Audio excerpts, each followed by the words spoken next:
ହନୁ ମଲା ବେଳେ ଯେମିତି ସତ କଥା କୁହେ। ଆଜି ବିଗତ ସରକାରର ଯେଉଁ ଶ୍ୱେତପତ୍ର ଆଜି ଗୃହରେ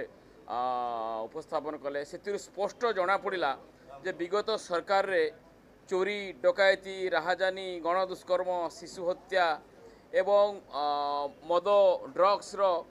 ବ୍ୟାପକ ମାତ୍ରାରେ ପୁରା ଓଡ଼ିଶାକୁ ଜର୍ଜରିତ କରିଦେଇଥିଲା ଏବଂ ଯେତେ କନଭିନ୍ସ ରେଟ୍ बहुत माने जेते अन्याय अत्याचार दुष्कर्म होती तार बहुत कम माने फल मिलूला एवं महिला एवं शिशु पर जी अत्याचार होती ये बोधे एनसीआरटी रिपोर्ट अनुसार उड़ीसा सेकेंड पोजिशन रोच एवं जी आपणकर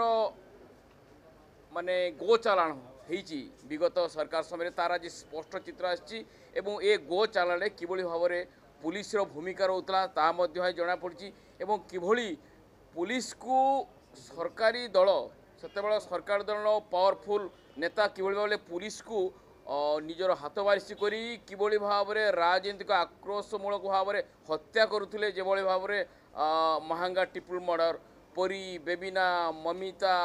स्मिताराणी किभली भाव में एवं सेमानंकर कौन प्रकार